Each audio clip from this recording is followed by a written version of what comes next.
Good morning, everybody. Right, it's a lovely sunny day over in Weatherall, and we're on the way out to see Carlisle Airport. Now, you may remember in a video a bit ago that we saw a big railway viaduct, but we're going to get a look at it from the other side, because we're coming in basically from home side, and now we come over here, we turn left and we go down to Weatherall station.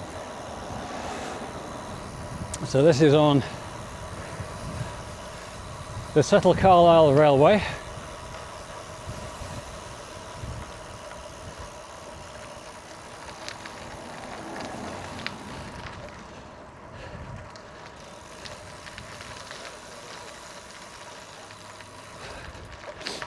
Past a few hotels, and all the way down the bottom of here is the station with a very small car park, which looks like it's basically full. That's it, that's all you got. Right, for now, to get over the other side, it's carrying time.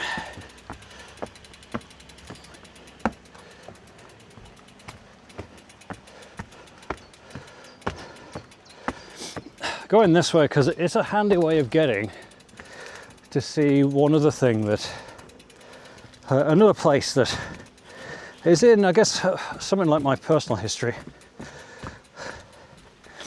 but it's good to go back and see it. And this is kind of the easiest way of getting into it. So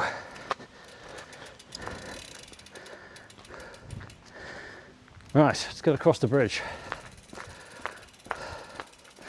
Right, just got to walk this way. If they could walk that way, they wouldn't need the talcum powder. I know what you're thinking.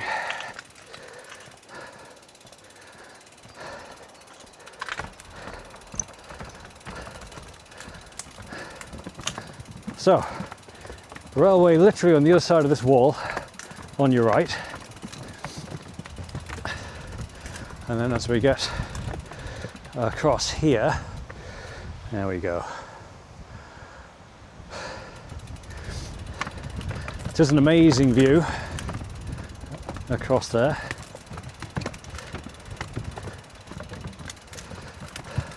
Then there's a short bit of path, and then we go down. Right, I'm going to ride a little bit again.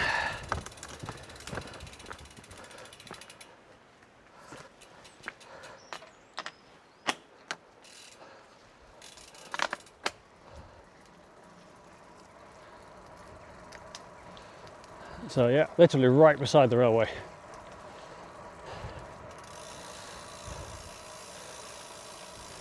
So regular services. This is the Carlisle Settle Railway. And we have the signal box here.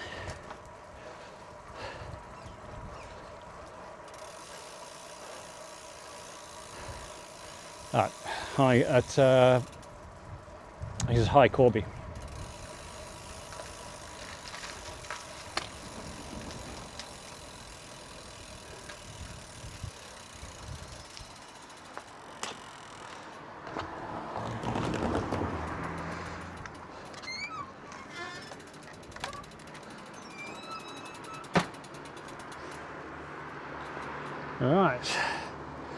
Right, now we go down.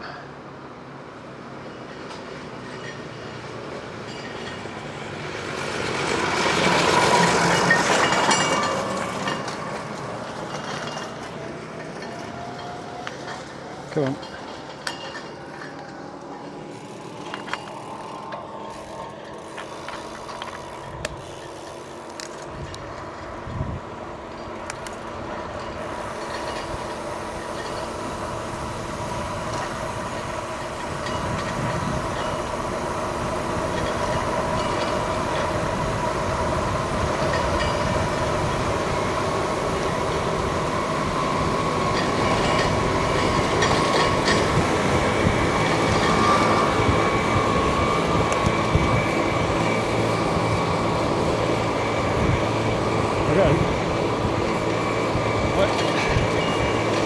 of a draft off the tractor.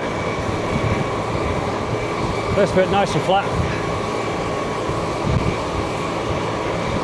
Try not to burn too much energy.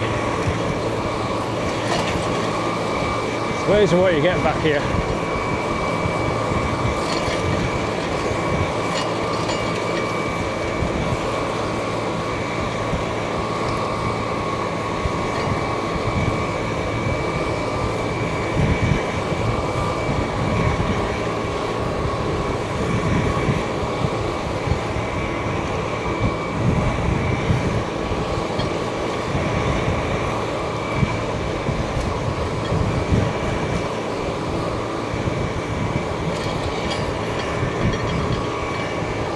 It's doing about 24 miles an hour.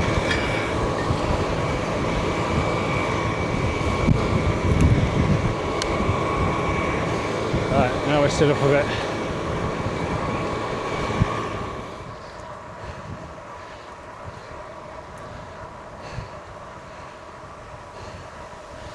We go right, and we are right at our first point of interest, which can't quite see from here. I hoped you could, but it's have to go around.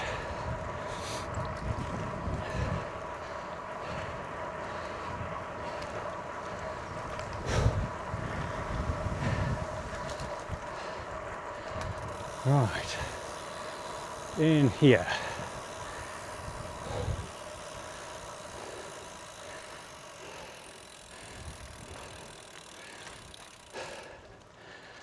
Right.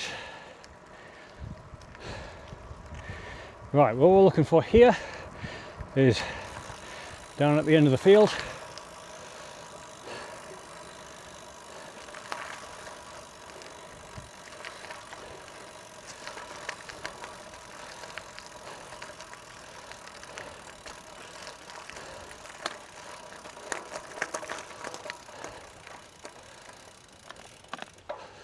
Which is the Downegate Raceway. Right, this is a radio controlled car racetrack. Does the camera get through the slat? No. Right, hang on.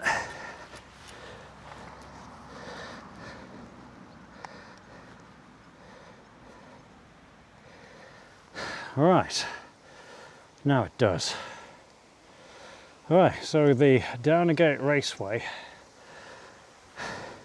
built by Carlisle Radio Model Car Club, opened in 2001, and I was on the organising committee at the time that it was built, so I saw the whole thing come together, and it's now been here for 25 years. So custom made, using cold rolled asphalt. So it's looking like there is some wear on it now, but given that it only has to take little tiny cars that are like 1.5 kilos, it really doesn't get much wear and tear at all. So that's part of my personal history. Right, and now we can go on and find the airport. Right, once we get off the grass. Right, the spike's not being too bad all over the grass. I'm gonna have to watch out for some glass up here though. I just spotted it. Hopefully I haven't picked any of that up.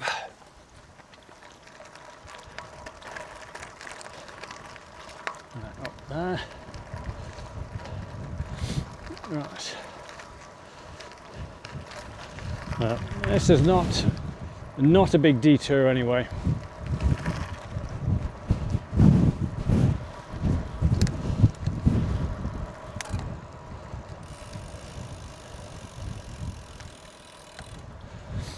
Right, because we need to go this way.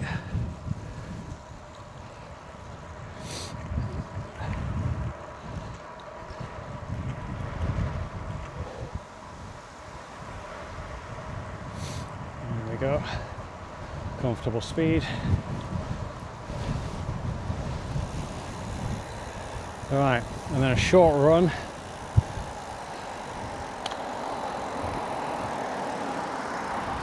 Cross there, let's go.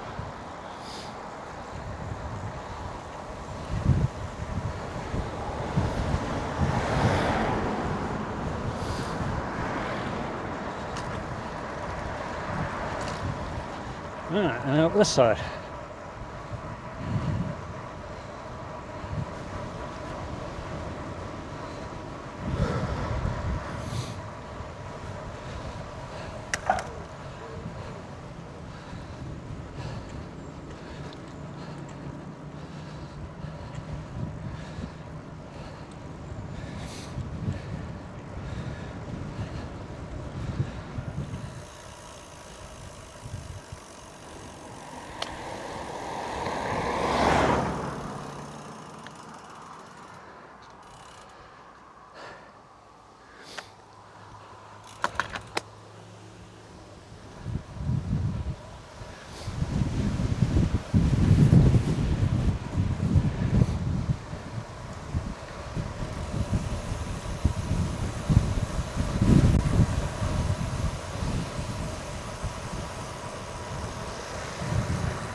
Right, new beast. And there is a newbie west. You'll be correct. Right, this steep little climb. We'll go down to there.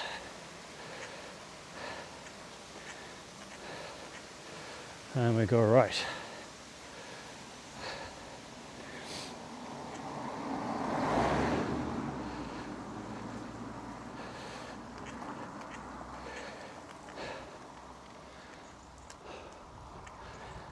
Right.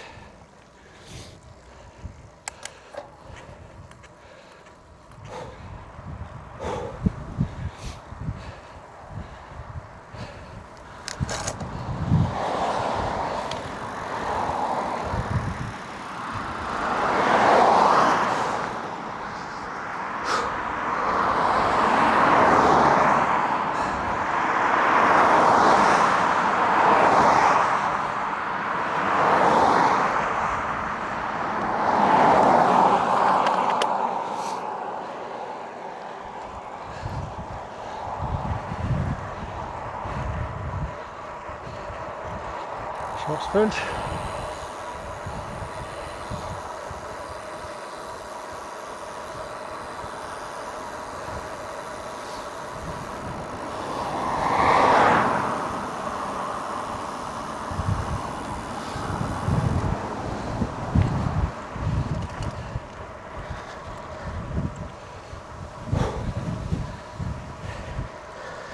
Right.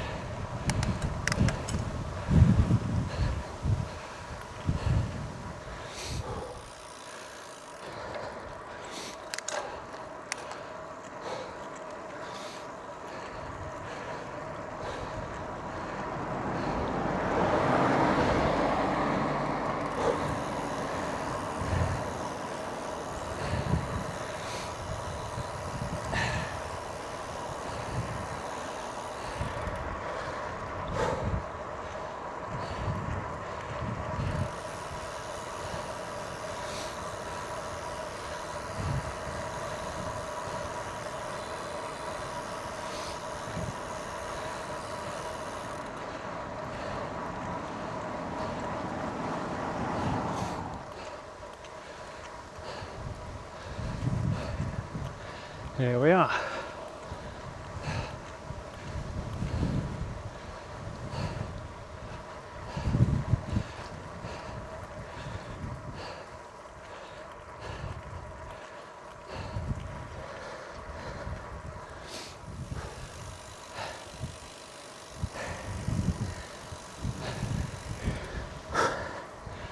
Around the corner to the airport.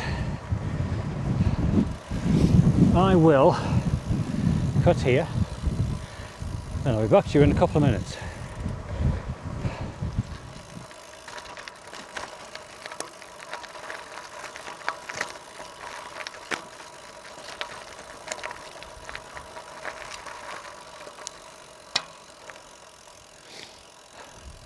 Right, welcome to Carlisle Airport.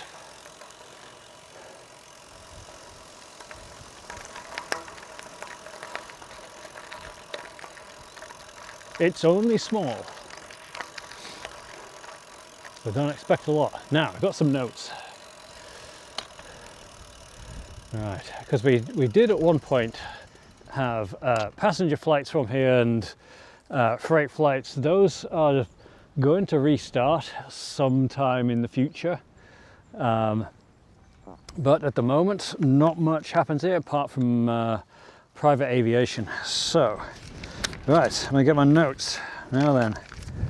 So the airport as it is here was built in 1939 by the RAF.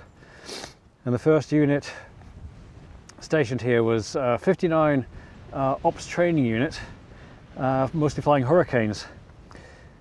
So in 1942 it changed to 9 OTU flying Bristol Boo fighters who were training in night flying, instrument flying and dive bombing. In 1944, of course, priorities have changed and it was now the home of 109 OTU flying the Douglas Dakotas. In 1946, all military flying ceased at the airport, and it then kind of fell into disuse until 1960 when it was bought by Carlisle City Council and refurbished. So it then ran scheduled services mostly from Carlisle to the Isle of Man, to Dublin and to London. And also flight training. So that kind of went away. Yeah, that kind of went away for a while when 2020 hit and COVID hit, and everything kind of stopped. But there is still the plan to restart scheduled flights soon. TM, maybe. Right, we'll move to another section, and this is probably the best section of the airport, so I'll come back to you in a minute.